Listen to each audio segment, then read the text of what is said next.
नमस्कार विद्यार्थी मित्रांनो, क्रिएटिव्ह मॅथ्स मराठी या आपल्या YouTube चॅनलमध्ये तुमच्या सगळ्यांचं सहर्ष स्वागत आहे। आज आपल्यासोबत सिद्धार्थ सर आहेत। तर सिद्धार्थ सरांची ओळख करून देतो। सिद्धार्थ सर केमिस्ट्रीचे खूप मोठे प्राध्यापक आहेत। सायन्स वरती त्यांनी खूप मोठं काम केलेलं आहे। जवळपास 10 वर्षापेक्षा अधिक काळापासून सर 8वी 9वी 10वी 11वी 12वी कॉलेज लेवलच्या विद्यार्थ्यांना शिकवतात आणि कॉलेजमध्ये सुद्धा शिकवतात आणि खूप साऱ्या वेगवेगळ्या क्लासेसमध्ये सरांना बोलवलं जातं वेगवेगळ्या शहरांमध्ये। तर सरांचं सायन्सचं विज्ञानाचं नॉलेज खूप जास्त आहे। आजची चर्चा ॲक्च्युअली हिंदीमध्ये मधून होईल, कारण सर इंग्लिश मीडियमच्या आणि सेमी इंग्लिशच्या विद्यार्थ्यांना शिकवतात, परंतु आपल्यासाठी खूप चांगली टिप्स म्हणजे विज्ञानचा पेपर कसा लिहायचा, सायन्समध्ये इम्पॉर्टंट पार्ट नेमका कुठला असतो, सायन्समधले न्यूमरिकल्स म्हणजे जी गणितं कशी सोडवायची असतात, सायन्सची प्रश्नांची उत्तरं कशी लक्षात ठेवायची, या सगळ्या मुद्द्यांवरती आज चर्चा होईल। आणि त्याचबरोबर सगळ्यात इम्पॉर्टंट गोष्ट म्हणजे सरांचा ऑलरेडी एक यूट्यूब चॅनल आहे। सर चॅनलचं नाव काय आपलं? सर माझ्या चॅनलचं नाव आहे एंटरटेनमेंट पोर्टल। ओके, सरांच्या चॅनलचं नाव आहे एंटरटेनमेंट पोर्टल। आतापर्यंत सरांनी एंटरटेनमेंट रिलेटेड वेगवेगळ्या प्रकारचे व्हिडिओज अपलोड केलेले आहे, परंतु आता लवकरच सर त्या चॅनलवरती सायन्सच्या खास 10वीच्या आपल्या विद्यार्थ्यांसाठी सायन्सचा व्हिडिओ अपलोड करणार आहे। त्यामुळे हा चॅनल सबस्क्राइब करा। या चॅनलची लिंक मी सरांच्या व्हिडिओच्या खाली डिस्क्रिप्शनमध्ये देतो। तुम्हाला पेपरच्या अनुषंगाने खूप इम्पॉर्टंट हा चॅनल ठरेल। आणि त्याचबरोबर येत्या काळामध्ये तुम्ही जर 11th ॲडमिशन घेणार असाल, सायन्सला जाणार असाल, तर 11, 12 सायन्स आणि JEE नेट यांसारख्या परीक्षांसाठी सुद्धा सर गायडन्स व्हिडिओ ते आपल्या सरांच्या यूट्यूब चॅनलवरती असतील। त्याची लिंक व्हिडिओच्या खाली नक्कीच जा तुम्ही आजची चर्चा झाल्यानंतर। तर सर पहिला माझा प्रश्न तुम्हाला असा है कि ऐसा मुझे मेरा सवाल है कि साइंस जो चैप्टर रहते हैं उसके कुछ क्वेश्चन जो बच्चे पढ़ते हैं जब, तो वो लर्न नहीं होते, बच्चों के ध्यान में नहीं आते, तो उसको ठीक तरह से कैसे ध्यान में रखे साइंस के क्वेश्चन। ये बहुत बार मुझे ये क्वेश्चन आया बच्चों के पास से, आपका क्या कहना है इसके ऊपर? जी सर, मैं आपको बिल्कुल बताऊंगा, लेकिन सबसे पहले नमस्कार दोस्तों। सबसे पहले प्रॉब्लम ये हो जाता है कि बच्चों का जो माइंडसेट है वो क्लियर नहीं है। सबसे पहले उनको समाज ने ये बता दिया गया है कि साइंस बहुत ही खतरनाक सब्जेक्ट है, जैसा बिल्कुल नहीं है। साइंस बहुत ही पैटर्न के हिसाब से चलता है। पहले हम पैटर्न को समझ लेते हैं। मैं आपको पेपर पैटर्न बताता हूँ, मार्क्स स्कीम बताता हूँ, लर्न कैसे करना वो बता देता हूँ। पहले होता है जो पहला प्रश्न है वो होता है 5 मार्क का ऑब्जेक्टिव, जिसे हम MCQ कहते हैं। उसके नीचे जो आते हैं और ऑब्जेक्टिव, जिसके अंदर कोरिलेशन हो जाता है, मैच द फॉलोइंग हो जाता है, ट्रू और फॉल्स हो जाता है, ऑड वन आउट हो जाता है। ये आपको और मुझे दोनों को ही पता है और विद्यार्थी को भी पता है कि बहुत ही छोटे छोटे चीज़ें हैं। आपको डायरेक्टली जाके पीछे से टेक्स्ट बुक के पीछे से लर्न करना है। आपको टेक्स्ट बुक के अंदर से छोटी छोटी लाइन जो इंपॉर्टेंट हो सकती है, जैसे कि कैपिटल G का वैल्यू क्या है, स्मॉल g का वैल्यू क्या है, कैटेनेशन क्या होता है, ये ऐसे चीज़ों के ऊपर आपको पढ़ना है। तो ये करते ही आपको सीधा सीधा 10 मार्क मिल गए। अब जो पढ़ने वाला होता है वो आप समझिए, वो होता है गिव रीजन होता है, आंसर द फॉलोइंग होता है, और जो चौथा क्वेश्चन है, चौथे क्वेश्चन के अंदर आपके पास आता है 5 मार्क का प्रश्न। ये सारी चीज़ें आपको पढ़नी है। तो पढ़ते समय सबसे पहले आप लिस्ट बना लीजिए। जैसे कि अगर मैं आपको कहता हूँ कि दिन के अंदर आपको एक ही काम करना है, तो वो एक ही काम करने के लिए आपका दिमाग वहां पे पूरा फोकस्ड हो जाता है। तो आप घाई ना करिए। जिस दिन आप गिव रीजन पढ़ेंगे तो पूरे गिव रीजन ही पढ़िए। गिव रीजन जब आप पढ़ रहे हो तो उसकी पूरी लिस्ट बना लीजिए कि आपके पास 10 चैप्टर में अगर शायद 40 अगर आपके पास है गिव रीजन, तो आपको भी पता है कि 40 के 40 एक दिन में नहीं होने वाले, क्योंकि जो इंसान जो दिमाग इस्तेमाल करता है वो एट अ टाइम 45 मिनट्स तक ही कर सकता है। 40 से 50 मिनट तक आपको पढ़ना होता है, फिर आपको गैप लेना होता है, फिर आपको पढ़ना होता है, फिर आपको गैप लेना होता है, और सबसे ज़्यादा इंपॉर्टेंट होता है आपका रिवीजन। और लिख के जो अगर करते हैं उनके लिए आपके लिए बहुत ही बेहतरीन हो जाएगा, क्योंकि जब भी आप लिख के करते हो तो आपके जितने सेंसेस है पूरे आपके पास फोकस है लिखने पे। आप देख वहां पे रहे हो, आप लिख वहां पे रहे हो, आपका दिमाग वहीं पे चल रहा है, तो आप अनफोकस नहीं हो सकते। राइट। तो आप ले लीजिए कोई भी एक प्रश्न, जैसे आपको लगता है 45 मिनट्स के अंदर अमूमन 4 प्रश्न तो होने चाहिए, तो सबसे पहले आप कर लीजिए उसको, लर्न कर लीजिए। लर्न करने का पैटर्न मैं आपको बताता हूँ, रिपीटेशन पैटर्न होता है। रिपीटेशन में आपको क्या करना है, आपको पूरे प्रश्न पे ध्यान ही नहीं देना है। जैसे कि अगर आपको आपके मम्मी ने खाने के लिए बिठाया है तो आप पूरे खाने पे ध्यान नहीं देते हो, आप एक बाइट लोगे, एक निवाला लेने वाले हो, उस पर आपको फोकस करना है। तो वैसे ही पूरे गिव रीजन को नहीं देखना है, उसका पहले पॉइंट पे फोकस रखना है। वो पहले ही पॉइंट को आप 4 से 5 बार गुनगुनाएं, आप उसको लर्न करने की कोशिश करिए।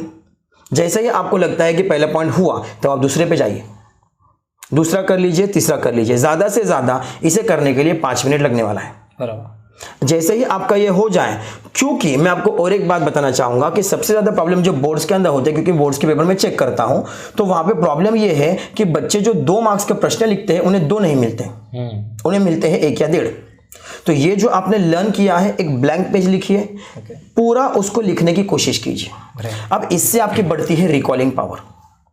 पहले मैंने आपको बताया है रिपीटेशन पैटर्न, बार बार कोई भी चीज रिपीट करते हो तो आपको याद रहेगा। मैं आपको एग्जांपल के साथ समझाता हूं। अगर आप किसी रास्ते से जा रहे हो, आपने वहां पे एक बैनर देखा है, अगर कोई भी एक शॉप का नाम है, वो बैनर आपने एक ही बार देखा है तो आपको याद नहीं रहेगा।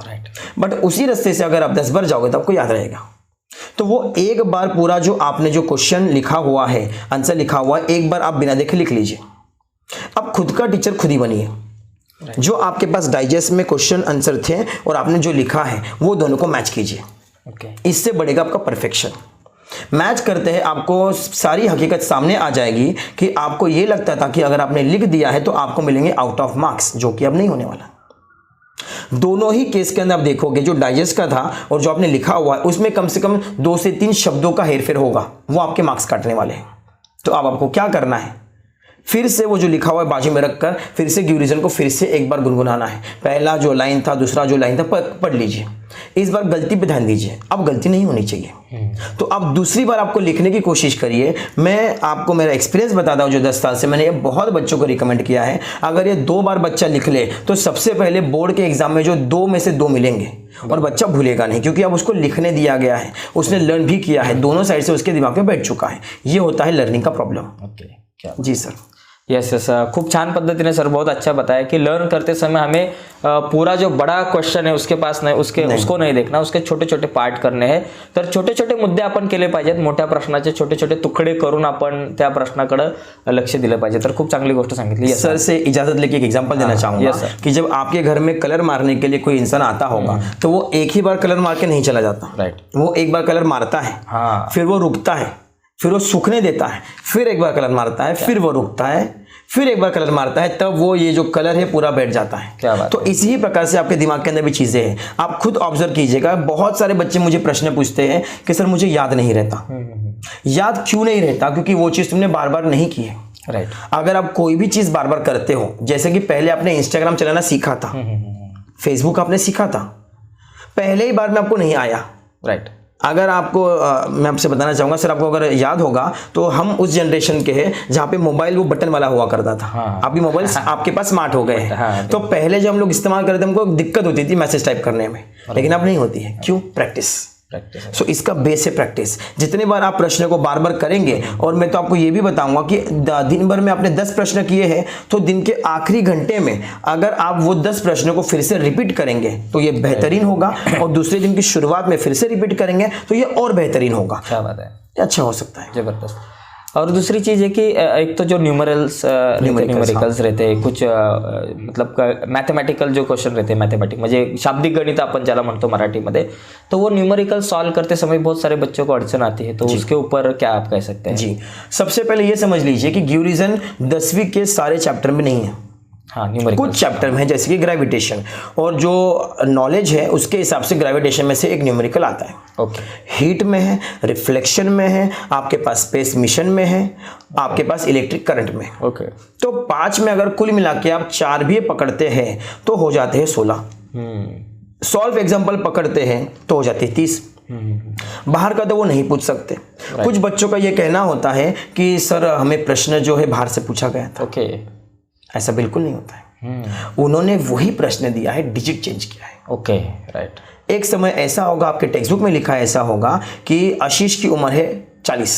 ओके। लेकिन उन्होंने बस 40 चेंज कर दिया है और आशीष का नाम चेंज कर दिया है। अब आशीष के जगह पे आ गया मुकेश, 40 के जगह पे आ गया 20।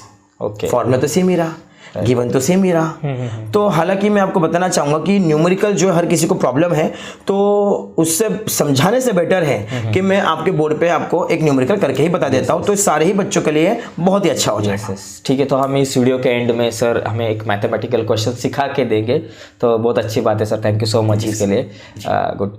तो और भी एक चीज़ है कि देखिए साइंस में जो बड़े जो कुछ क्वेश्चन रहते हैं, जो 5 मार्क्स के क्वेश्चन रहते हैं, तो वो सॉल्व करते समय कभी कभी मार्क्स कट भी सकते हैं, आउट ऑफ 5 नहीं मिलते बहुत सारे बच्चों को।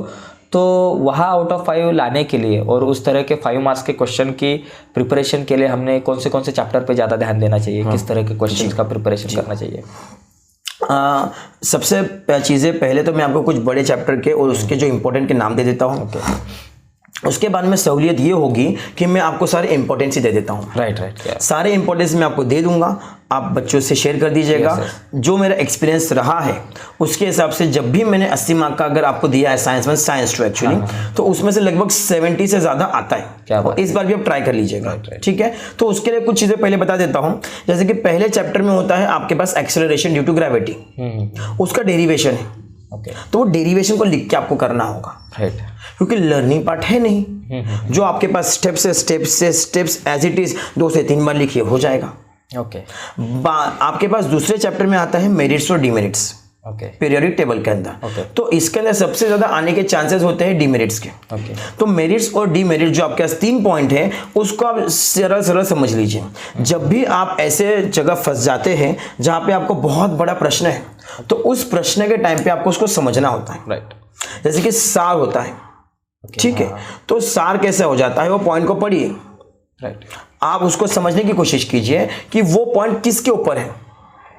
जैसे कि अगर इस पॉइंट की शुरुआत होती है हाइड्रोजन से रिलेटेड, हाइड्रोजन के ऊपर चीजें बताई गई है पूरा, तो वो पॉइंट को समझना है और याद आपको बस हाइड्रोजन रखना है। जैसे कि एग्जांपल के तहत समझाता हूं, आपने 9वीं कक्षा में पढ़ा होगा कार्बन पढ़ा होगा, कार्बन एन इंपॉर्टेंट एलिमेंट। तो उसके अंदर काफी सारे आपके पास प्रॉपर्टी थे, यूजेस थे। अगर कार्बन के बारे में आपको बहुत सारी चीजें लिखनी है जो कि अभी कार्बन कंपाउंड्स में भी है, तो आपको याद क्या रखना है। सबसे पहले कैटेनेशन एक प्रॉपर्टी है। आपने कैटेनेशन का डेफिनेशन याद नहीं रखना है, कैटेनेशन याद रखना है। आपको आता है वो। तो अगर आप लेकर जा, आप खुद सोचिए, अगर आप जंग में जा रहे हैं और जंग में जाते समय आप यहाँ पे थैली भर भर कर, अगर आपके पास बहुत पिस्तौल होंगे तो लेकर ही नहीं जा पाओगे, तो आप मारने किसको वाले हो। वैसे ही एग्जाम के अंदर इतना आपको दिमाग में स्टफ करके भर के नहीं जाना है, उसके शॉर्टकट्स आपको निकालने हैं। कैटेनेशन याद रख लिया, पूरा पॉइंट यहाँ पे याद आ जाएगा। दूसरा, होमोलोगस सीरीज याद रख लिया, पॉइंट याद आ जाएगा। आइसोमेरिज्म याद रख लिया, पॉइंट याद आ जाएगा। कार्बन का किससे डिनोट करते हैं, कार्बन को C से, हो गया। बॉन्ड कितने बन सकते हैं, 4, हो गया।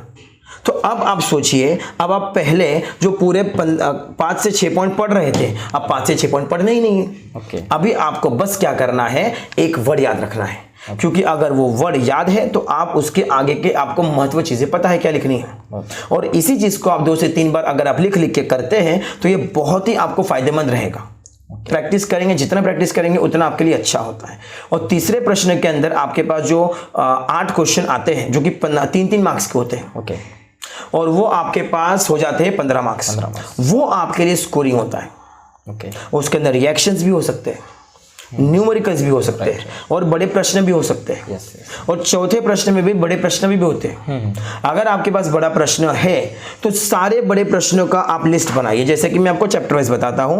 Acceleration due to gravity, second chapter में है आपके पास न्यूलैंड, डॉबर्नियर आपके पास है, structure of modern periodic table है। उसके बाद में आपके पास मेरिट्स डीमेरिट्स है। तीसरे चैप्टर में आपके पास हो जाएंगे टाइप्स ऑफ केमिकल रिएक्शन, जो 4 टाइप के हैं। और उनको पूछने के तरीके भी बता देता हूं मैं। वो आपको डायरेक्ट नहीं पूछेंगे, वो आपको रिएक्शंस देंगे। रिएक्शंस के जरिए आपको पहचानना होगा कि ये कौन सा टाइप का रिएक्शन है। अगर ऑक्सीजन ऐड हो रहा है, ऑक्सीडेशन है। हाइड्रोजन ऐड हो रहा है, रिडक्शन है। 2 रिएक्टेंट है, एक बन के कंपाउंड आपके पास प्रोडक्ट, तो कॉम्बिनेशन है। इस प्रकार से उसके अंदर और एक प्रश्न आपके पास होगा जो कि आपके पास है कोरोजन और रैंसिडिटी। अमूमन अगर आपने चेक किया होगा तो ज्यादातर ये प्रश्न पिछले 5 साल में पूछे गए। आगे जैसे ही आप जाओगे आपके पास आएगा जनरेटर, आपके पास आ जाने वाला है मोटर। ये चीजों पे, सोलेनॉइड पे आपको पढ़ना है।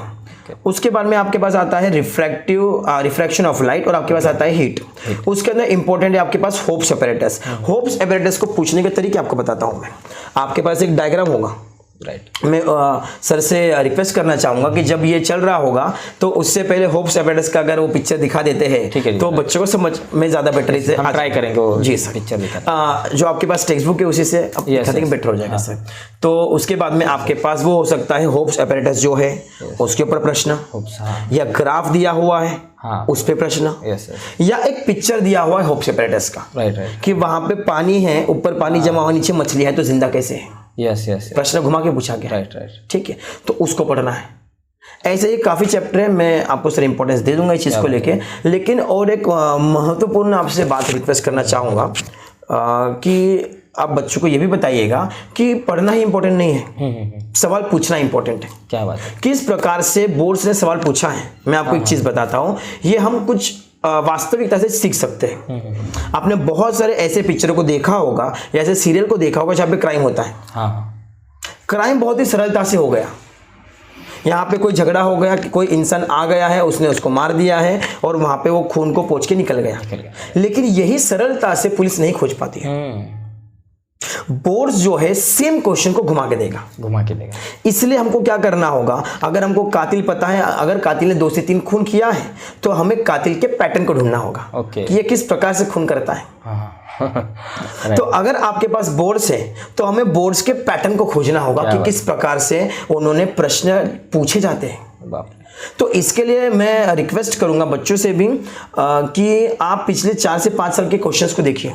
क्या आपको यह समझ में आएगा कि एक साल ये प्रश्न 4 मार्क के लिए था, दूसरे साल ये एमसीक्यू में था, राइट, तीसरे साल ये 2 मार्क्स के लिए था, फिर बाद में ये 3 मार्क्स के लिए था। क्या बात। तो पैटर्न को अगर समझ लोगे तो बहुत ही अच्छा होगा। राइट जी सर। सो पैटर्न को समझना बहुत इंपॉर्टेंट है। तो बहुत अच्छी चीज़ और सरलता से सर हमें समझा रहे हैं। मेरा एक आखिर का सवाल है सर कि सर आपने बोर्ड के क्वेश्चन पेपर भी आपने मतलब चेक किए हैं जी, तो उसमें बच्चे कुछ गलतियां करते हैं, तो आपके नज़र से कौन सी गलतियां बच्चे रेगुलरली करते रहते हैं बोर्ड एग्जाम में पेपर लिखते समय, और उनको कैसे हम मतलब उसको हम ये कर सकते हैं कि डिसॉल्व कर सकते हैं कि जो गलतियां हो रही है उसको कैसे हम सुधार सकते हैं। जी बिल्कुल। सबसे पहले जो हमने देखा है, मैं आपको वास्तविकता से कुछ एग्जाम्पल लेकर बताऊंगा।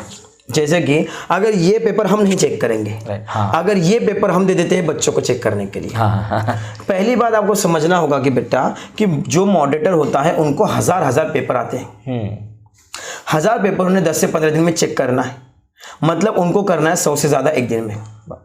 अब ये बैठ के करने वाला काम है, बहुत ही बोरिंग वाला काम है। तो आप ये समझ सकते हैं कि जैसे आप इंसान हैं, टीचर भी इंसान है। टीचर के घर में हो सकता है झगड़ा हुआ हो सकता कुछ सैड न्यूज़ आई हो, वो परेशान हो। तो अब मुझे बताइए कि अगर वो पेपर चेक कर रहे हैं तो 2 तरीके के पेपर आएंगे। एक होगा जो बहुत ही क्लीन लिखा होगा, नीट लिखा होगा, और एक लिखा होगा बहुत ही उलझा हुआ।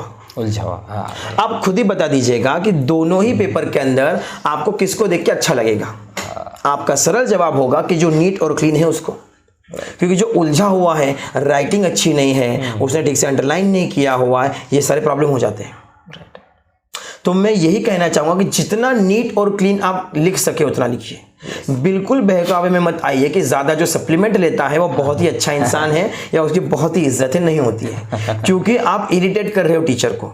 40 मार्क का पेपर है आपके पास, पहला प्रश्न आप निकालिए, वहां पे ABCD के अंदर आपको लिखना होगा MCQ। आपने लिख दिया, आपको वहां पे मार्क्स मिल गए।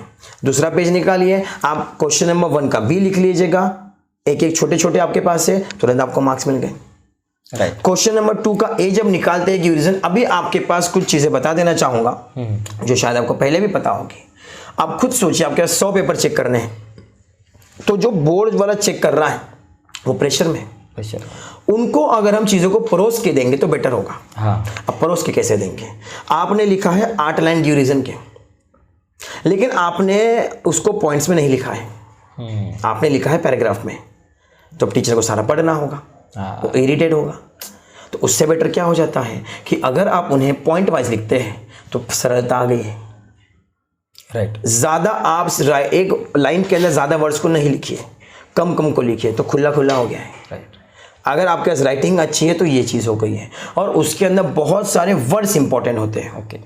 तो वो वर्ड्स को अगर आप अंडरलाइन करते हैं तो आप खुद अभी इमेजिन कर सकते हैं कि जैसे आपने पेपर खोला, एक तरफ आपके पास पैराग्राफ लिखा हुआ है तो आपको खोजना पड़ रहा है।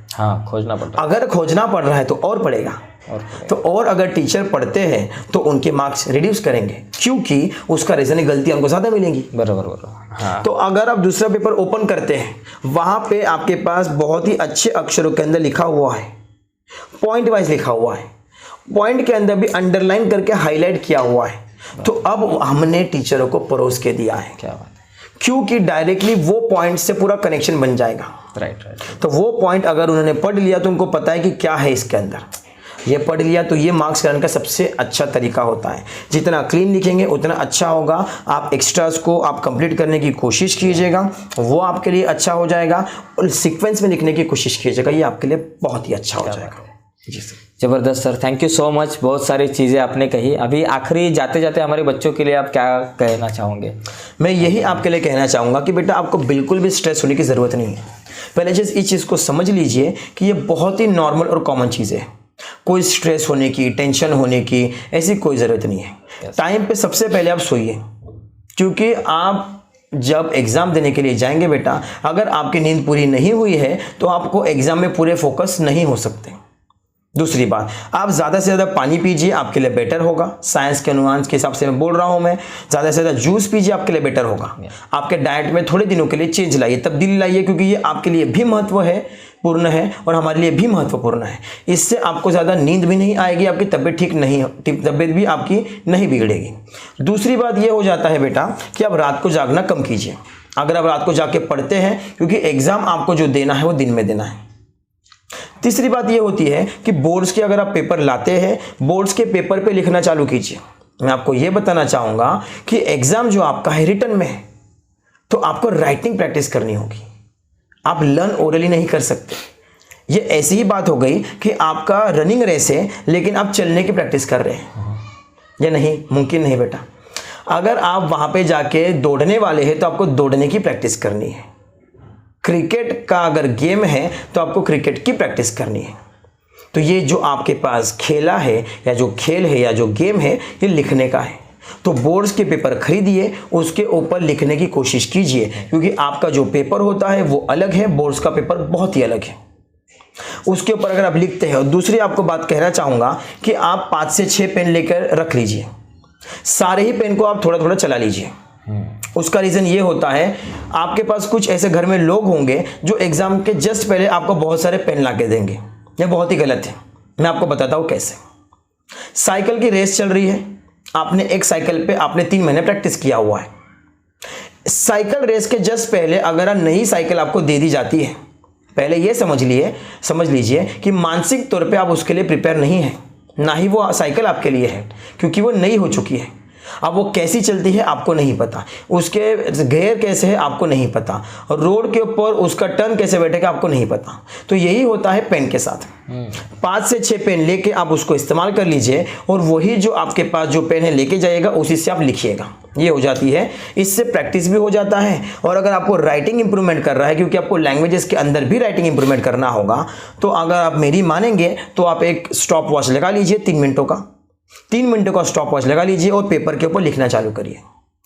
आप देखेंगे कि पहले दिन आपने लिखा है 11 लाइन। निराश नहीं होइए, यही दिन में 5 बार रिपीट कीजिए। 3 × 5 होता है 15 मिनट तो आप आपके लिए निकाल ही सकते हैं, क्योंकि वो लिखना इंपॉर्टेंट नहीं है, जितना तेजी से हो सके उतना तेजी से लिखना इंपॉर्टेंट है। क्योंकि आपने आमूमन तौर पे ये सुना होगा कि इंग्लिश, हिंदी, मराठी लिखते समय आपके पास आपको टाइम नहीं बन पाता है पूरा पेपर कंप्लीट करने के लिए। तो आप देखेंगे कि दिन में अगर आप 5 बार प्रैक्टिस करते हैं, और ये बस 7 दिन रखिएगा, 7 दिन के बाद आपके होश उड़ जाएंगे। जहां पे आप 11 लाइन लिख रहे थे, यहां पे आप 15 से 16 लाइन लिख चुके होंगे, वही 3 मिनटों के अंदर प्रैक्टिस से। तो आपकी राइटिंग भी इंप्रूव होगी, आपकी स्पीड भी इंप्रूव हो गई है, आप बोर्ड में कैसे लिखना है आपको पता है। और एक मैं बुक आपको रिकमेंड करना चाहूँगा, जो है दावी दिवाली। दावी दिवाली अगर आप लेते हैं तो वहाँ पे चीफ मॉडरेटर ने जो पेपर लिखा है, और जो टॉपर्स होते हैं 99.99% लाने वाले, उनके पेपर वहाँ पे हैं। तो आपको सारे ही मार्किंग समझ में आ जाएगा कि किस प्रकार से वहाँ पे आपके पास मार्किंग्स दी जाती है। और इसके बाद में और एक चीज़ आपको बताना चाहूँगा, बहुत अच्छी बात है अगर आपने अच्छा परसेंटेज लाया है तो, बट ये चीज़ को ध्यान रखिएगा, इतिहास बदलने वाले जो दुनिया में रहे हैं वो कभी टॉपर नहीं थे। तो ऐसा बिल्कुल ही नहीं है और कतई ही नहीं है कि अगर आप टॉप नहीं मारते हैं, आपको 60 आता है, 50 आता है, तो आपको ही कम है। आपका टैलेंट कोई अलग हो सकता है। आपका टैलेंट यूट्यूब में भी हो सकता है, आपका जो टैलेंट है क्रिकेट में भी हो सकता है, आपका जो टैलेंट है रंगोली कंपटीशन में भी हो सकता है। बस इसको एक एग्जाम की तरह ना लीजिए, इसको एक एग्जाम की तरह लीजिए, इसको एक आपकी ज़िंदगी की तरह ना लीजिए कि ये आपका आखिरी मुकाम है। ऐसा कतई नहीं है, ये बस पहला मुकाम है। तो इसी के साथ अरे thank you so much Siddharth sir, बहुत सारी बातें आपने हमारे बच्चों के सामने रखी जी सर। और मुझे 100% मतलब लगता है कि बच्चे जो है हमारे सभी ये जो आपने जो बातें कही है, जो कुछ सजेशन दिए, कुछ टिप्स टेक्निक्स दिए, उसे फॉलो करेंगे और बहुत ही अच्छी तरह से मार्क्स बोर्ड एग्जाम में लाएंगे। तो thank you so much sir. और बाकी मैं सभी बच्चों को फिर से एक बार रिक्वेस्ट करता हूँ कि सिद्धार्थ सर का ऑलरेडी एक यूट्यूब चैनल है जिसके ऊपर सर अभी आने वाले समय में 10th के बोर्ड एग्जाम से रिलेटेड वीडियोस अपलोड करने वाले हैं और 11, 12 जेई नेट आने वाले जो सालों में जो कुछ एग्जाम की प्रिपरेशन आप करोगे उस रिलेटेड सभी एजुकेशनल वीडियोस उनके यूट्यूब चैनल पे आपको देखने को मिलेगी। ओके, तो सिद्धार्थ सर का यूट्यूब चैनल जो है उसकी लिंक मैं वीडियो के नीचे डिस्क्रिप्शन में देता हूँ, तो प्लीज़ अभी ये हमारा डिस्कशन होने के बाद वो इस वीडियो के नीचे डिस्क्रिप्शन में जाइए और सर का जो चैनल है उसे सब्सक्राइब कीजिए, उसे फॉलो कीजिए। ओके, और उसी के साथ अब हम एक न्यूमेरिकल सेशन जो है सर का वो अभी देखेंगे। एक मैथमेटिक का जो क्वेश्चन है, मतलब मैथ्स का, मतलब जो न्यूमेरिकल जो क्वेश्चन है साइंस का, वो सर अभी हमें एक्सप्लेन करके बताएंगे हमारे बोर्ड के ऊपर। Okay, yes, thank you so much sir. जी सर, थैंक यू। और बच्चों को मैं बेस्ट ऑफ लक कहना चाहूँगा। उम्मीद करता हूँ कि जो काफ़ी सारी चीज़ आपको कही गई है, अगर कुछ भी आप फॉलो कर लेते हैं तो ये बहुत ही बेहतरीन होगा, क्योंकि हम भी बहुत ही अच्छी खुशखबर सुनना चाहते हैं कि इस चैनल से टॉप कौन मार रहा है। अगर टॉप नहीं भी मार रहा है तो भी हमारा प्यार आपके लिए वैसा ही बना रहेगा। तो आपके लिए best of luck. Thank you.